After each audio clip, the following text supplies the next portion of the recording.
एक बार फिर पटना के सड़कों पे बिहार के जो सीटेट क्वालिफाई कैंडिडेट और बीटेट क्वालिफाई जो कैंडिडेट हैं वो पटना के गर्दनी बाग स्थल पे आंदोलन कर रहे हैं। ये हालात उस समय की है जब बिहार में ये नई सरकार लोगों को नियुक्ति पत्र पटना में बुलाकर दे रही है।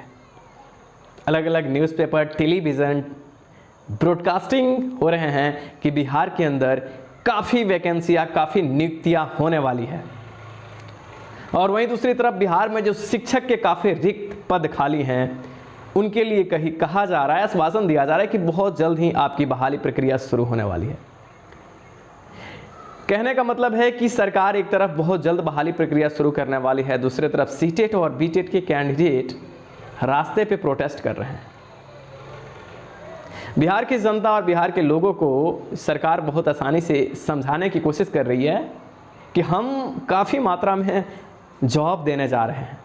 किसको जॉब देने जा रहे हैं, किसे मिलने वाला है, कौन उसके लिए एप्लीकेबल है, इसकी कोई गारंटी नहीं, कोई जिम्मेदारी नहीं। बिहार के अंदर 2011 से लेकर के आज तक आपको लाखों में ऐसे कैंडिडेट्स मिलेंगे जिनके पास कई सीटेट और बीटेट की डिग्रियां उनके कचरों में उनके घर पे आपको मिलेगी। और ये लड़के उन डिग्री को भुला करके पटना के रोड पे आकर के आंदोलन कर रहे हैं कि बिहार नई बहाली प्रक्रिया 7th फेज का नोटिफिकेशन जल्द जारी कर दे, लेकिन सरकार इस पे ध्यान नहीं दे रही है। नई सरकार के तमाम जो MP MLA हैं उनका कहना है कि आप इंतजार कीजिए। महाशय, ये प्रोटेस्ट करने वाले बच्चे विगत 4 सालों से प्रोटेस्ट कर रहे हैं और इनका प्रोटेस्ट कंटिन्यू जारी रहेगा। इन अभ्यर्थियों का संयम देखिए कितना ज़्यादा है कि लगभग 3 साल से इनकी आंदोलन चल रहा है। विगत कुछ दिन पहले इनकी आंदोलन हुई थी तो उसमें एक कैंडिडेट जिनके हाथ में फ्लैग था, आप ही की गवर्नमेंट और आपके प्रशासन विभाग ने उस पर लाठीचार्ज किया था। कुछ पल के लिए आप देखिए कि आप लोग, उसके बाद भी आपके कोई स्टेटमेंट नहीं आए और शिक्षक अभ्यर्थी इस बार फिर इस तरीके से विवश हुए कि उन्हें पटना के सड़कों पर आंदोलन करने के लिए उतरना पड़ा है। अब बिहार के शिक्षक अभ्यर्थियों को ये देखना है कि जितने भी शिक्षित सीटेट और बीटेट क्वालिफाई कैंडिडेट हैं वो अपने आप को कितना स्टेबल उस पॉइंट पे रख पाते हैं। क्या उनका जो आंदोलन है क्या वो लास्ट मोमेंट तक चलेगा? क्या सरकार के जो अधिकारी और सरकार के जो तमाम लोग हैं वो अगर ये बात आके कहते हैं कि बहुत जल्द आपकी नोटिफिकेशन जारी होने वाली है तो क्या आप इस आंदोलन को छोड़ने वाले हैं या फिर आप लास्ट मोमेंट तक इस प्रोटेस्ट को कंटिन्यू आगे रखेंगे? ऐसे आपके सामने 1000 वादे आएंगे, सरकार के द्वारा 1000 बातें रखी जाएंगी जिसमें कही जाएगी कि बहाली प्रक्रिया है आपकी वो शुरू होने वाली है। पर आपको एक बात याद रखना है, यहाँ ढूंढने से नहीं मिलेगा, शांत रहने से आपको नहीं कुछ मिलने वाला है।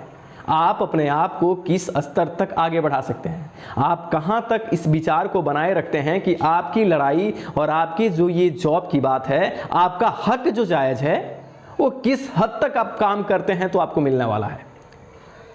आप किसी भी MP MLA से मिलिए, उनके स्टेटमेंट को सुनिए, लेकिन उसी तरीके से जिस तरीके से आप कुछ खाते हैं और डस्टबिन में उस कचरे को डाल देते हैं।